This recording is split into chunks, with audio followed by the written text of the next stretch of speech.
So I've already covered 2 of Motorola's 3 new Edge 20 flagship smartphones here on TechSpert, and this is the final one, the cheapest of the bunch, the Moto Edge 20 Lite. It'll cost you just 300 quid here in Byyyeeee. So that's less than half the price of that Pro model, and yet the Moto Edge 20 Lite still boasts some pretty solid specs and the biggest battery of the trio as well. So is it actually one of the best budget smartphones of 2021? Well, let's whip it on out the box, take you on a full-on tour of that hardware and that software. And for more on the latest and greatest tech, please do subscribe and ding that notifications bell. Cheers!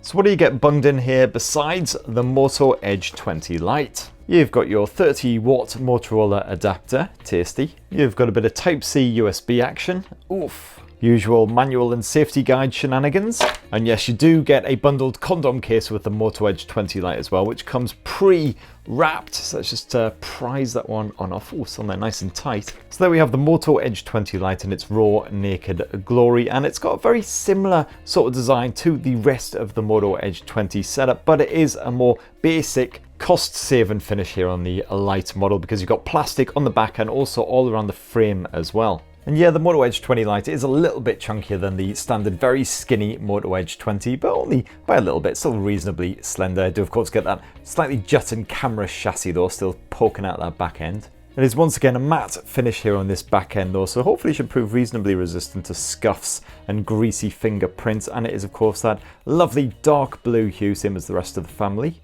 And there's one design element here on the Lite model that you don't get on the rest of the Moto Edge 20 family, and that is an actual headphone jack down below. Hip hip huzzah. So that is a very worthy welcome return. And like the other Moto Edge 20 handsets, it's an absolute Godzilla of a smartphone. It's 6.7 inches, proper hand filler. Still feels comfortable to clutch thanks to the rounded back end and those corners and everything, but you'll want to be getting to grips with it with 2 hands just to be on the safe side. You once again have that IP52 water repellent design as well, so not a problem if the Moto Edge 20 Lite gets showered in liquids, shall we say, as long as it isn't actually fully submerged.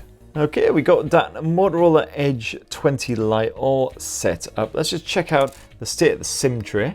And this right here is better news than what we got with the original Moto Edge 20 and the Edge 20 Pro as well, because not only have you got space for 2 SIM cards, but alternatively you can use that second slot to bung in a microSD memory card to expand the onboard storage. So between that and the headphone jack, you've actually got reasons to downgrade to the Lite. And no surprises that, as usual, you've got a lovely clean stock version of Android 11 here on the Moto Edge 20 Lite. No clunky launchers sat on top, no tons of crapware squirreled away on there to start with. Although, like the other Moto Edge 20 handsets, you do unfortunately get a dedicated Google Assistant button wedged away here on the left side, which unfortunately you can't then remap to a different feature or function of your choosing. Although, as with the other Moto Edge 20 handsets, that button is quite dinky and it's positioned quite far up that left edge, so hopefully shouldn't be accidentally pushed too often at all. As always, one of the only additional bits the Motorola chucks on top of Android is the Moto Experiences app, which adds some pretty worthy bonus bits, including the ability to change up the general vibe of Android by changing the icons, the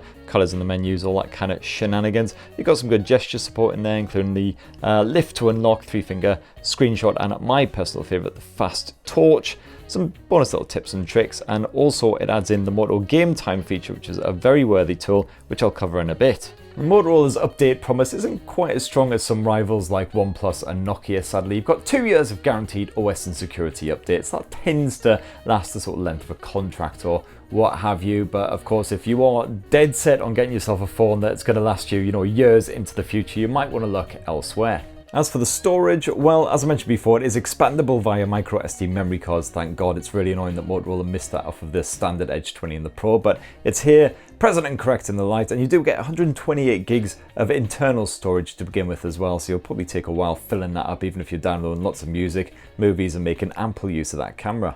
Same deal as those other Motorola phones as far as security goes. You've got an edge-mounted fingerprint sensor, though it's slightly more indented here on the Lite, and it's actually slightly lower down the edge as well, so it's actually more comfortable to reach up to and touch. And so far, touchwood seems just as responsive as the fingerprint sensor on those other Moto blowers. And as backup, you've got a good bit of face unlock action as well, so let's just stick my mug in there, and that seems to be nice and swift. Does it actually work? Well, let's hope so. You've got full raise to wake support as well, and yeah, it seems nice and nippy. So far the Lite is sporting a more basic plastic design compared with its brethren, but it also adds in a headphone jack and that microSD memory card support, and the good news is, as far as the display tech goes, it's once again a 6.7-inch behemoth OLED display with Full HD Plus resolution. So no complaints at all really when it comes to the visuals. It's certainly one of the best at this sort of price point. You've got a nice bright punchy panel, you can customize the color output as well, so you can scale back the vibrancy a bit if you want more natural looking colors. Like the other Moto Edge 20 phones, there is a centrally positioned selfie cam orifice when you go full screen, which intrudes slightly on the action but nothing too bad.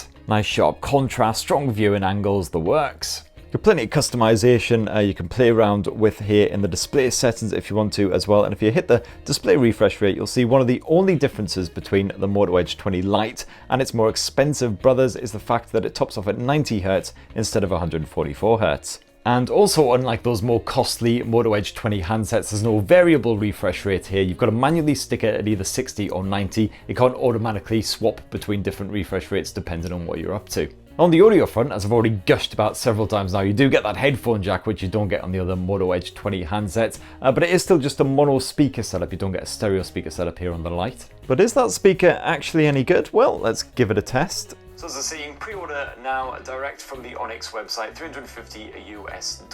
But are you tempted? Definitely be great to hear your thoughts down in the comments below. So pretty loud on that top volume, that's for sure. The clarity's okay. Again, you wouldn't want to listen to music or really kick back with a full film using just that mono speaker output. And of course, if you're going to be gaming, then it's a good chance you're going to be muffling it by accident with your fingers and palms. But hey, you got a headphone jack, so what are you complaining about, eh? Now, if you want really solid performance at this sort of price point, you might be more tempted by something like the Poco F3, because while the other Edge 20 handsets rocked a Snapdragon chipset, what you got in here is the MediaTek Dimensity 720. It's a bit more scaled back, a bit more basic compared with some of its Snapdragon brethren. Although touch wood, so far the everyday performance here on the Moto Edge 20 Lite seems pretty decent. Of course, that's the Geekbench 5 scores here, sure. A definitely clear step down in performance compared with the Moto Edge 20 with its Snapdragon 778G chipset. But as I say, it should be absolutely fine for everyday use, and if you are a gamer, should just about manage to handle the likes of PubG and Call of Duty Mobile without too much of a struggle. As you can see, Call of Duty doesn't have much faith in my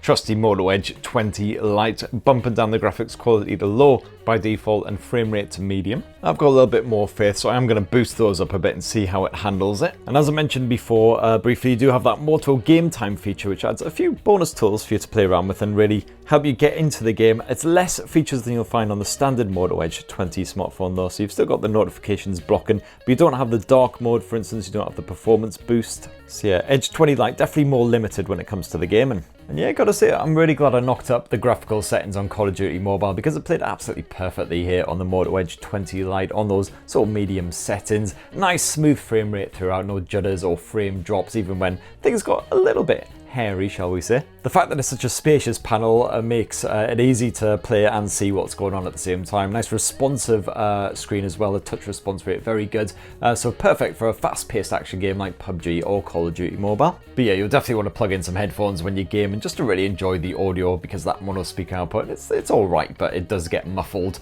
in the heat of battle when things get a bit frantic between you and a whole bunch of kids who should be back at bloody school already. You don't get Wi-Fi 6 support here on the Moto Edge 20 Lite, unlike the more expensive siblings, but you do get full 5G support courtesy of that MediaTek Dimensity chipset. And as for battery life, well, boy howdy, the Moto Edge 20 Lite is not disappointing so far. It does have the biggest battery out of the trio with a 5,000 mAh cell crammed inside of there. I've been absolutely hammering this thing with a good bit of Netflix, streaming, Disney Plus, gaming, of course, on Call of Duty Mobile, and so far it's only trickled down a few percent. So certainly if you want something to keep you going all day long, no matter what you're up to, well, this should do the job quite nicely. And yes, that is helped along by the fact that it's a stock version of Android, and also, of course, the general energy efficiency of that MediaTek Dimensity 720 chipset. As for recharging, well, you got 30 watt turbo power fast charging here on the Lite model, which is exactly the same as what you'll find on the more than twice as expensive Pro model. Still not the best at this sort of price point, but pretty damn good.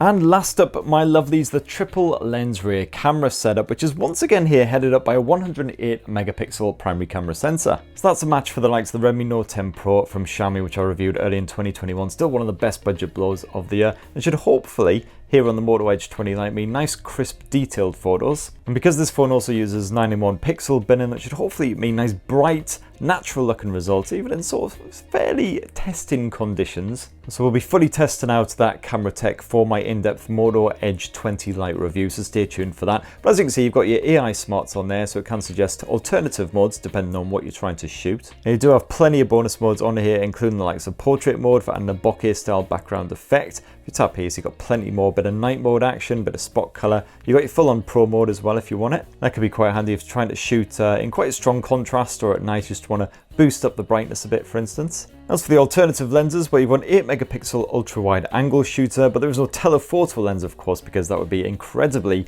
generous of Motorola to pack that onto a £300 smartphone. So that final shooter here on the back end of the Moto Edge 20 Lite is just your basic 2 megapixel depth sensor. For your bit of whole movie action, you can shoot at either full HD at 30 or 60 frames per second. Otherwise, you can also bump up to 4K Ultra HD just at 30 FPS though. Oh, Jesus Christ, that was loud.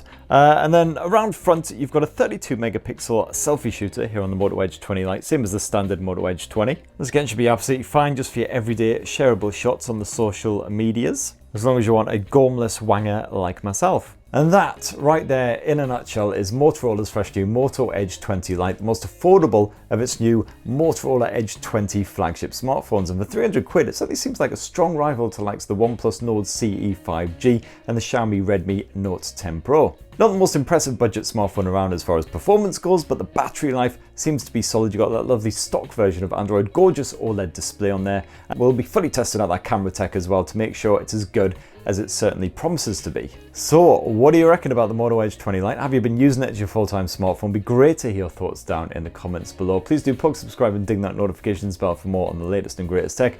And have yourselves a fantastic day, rest of the I can't even speak anymore.